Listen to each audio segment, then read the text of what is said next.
Hi, my name is Sai. Welcome to my channel called Nugget of Wisdom, and I'm here in my noisy motorhome because it's raining quite a bit, but it's a lovely sound.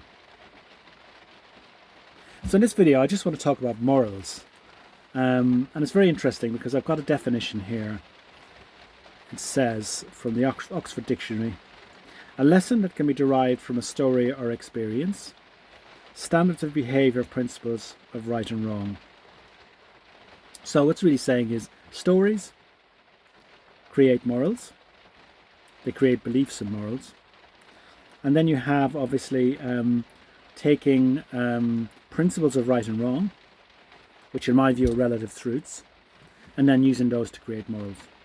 And as we know, the places where you'll find morals the most in our Western world are the political and the religious circles. And with the religious organisations, morals have been really core with respect to what they preach and what they teach, their beliefs. And these morals have usually, well, the stories have changed. Today, millions of people are not being burnt at the stake. So, you know, lots of the morals that were very prominent and very important to the church have changed. But also, in government, especially in political parties, there's a very strong moral agenda. And often these morals are used to create laws that basically restrict movement or change the prison system, change the working regulations, the health care system, all sorts. So they're very important.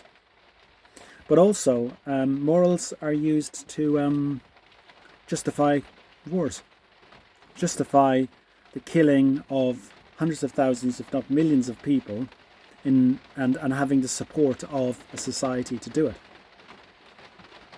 So morals are important because they can cause a lot of anxiety and stress. You can see in our world today, there's loads of moralistic arguments about everything. We're bombarded with them. And these moralistic arguments are used to make serious decisions. And so you can be quite easily entangled and be an accomplice to some really dastardly things because of the morals that were used as the seeds to make the decisions around what government would do and what policies it would make. And so that can create a lot of anxiety and stress in your life. Especially if you think, hold on a second here, that doesn't make sense to me.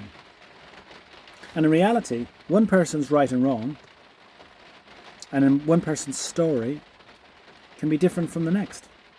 And we know that our political system, because it's heavily funded by the private sector generally, these politicians need the money from private organisations and from companies and corporations and so on. That's just the reality of our political system.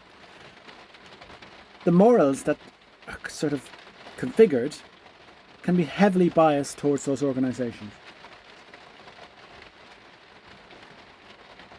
And again, in the religious world, various religious groups are competing with respect to which one has got the correct God. Often have got a lot of dogmas and doctrines. And so people take on these moralistic viewpoints, arguments, stories, even from birth. So they don't even get a chance to sit back and go, hold on a second, do I agree with this or not? From birth, they're already being influenced by these things. So my view is that I'm not a fan. I'm sure you can gather this. I'm not a fan of moralism, of beliefs. I'm a fan of evidence and information. And then I can use a bit of scoring.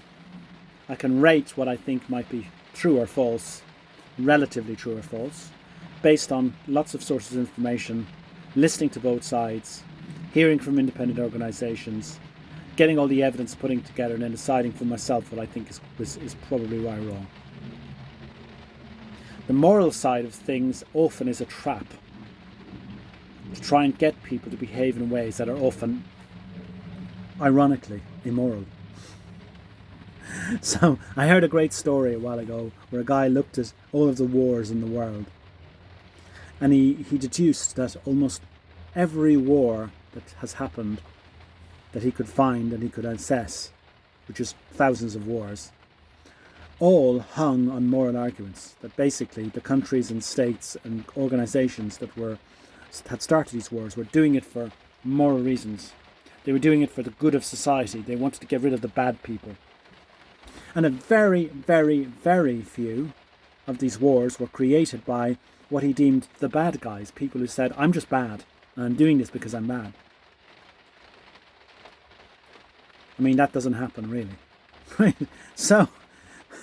So all this crazy fighting and killing and murdering in the world that happens through nation states fighting each other and hinges around morals, with arguments and stories that are based on right and wrong and relative truths, and are linked to political parties and religious organisations.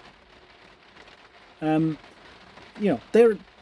serious tools in the armour of people who want to convince you of things and get you to join in and become an accomplice in something or endorse something.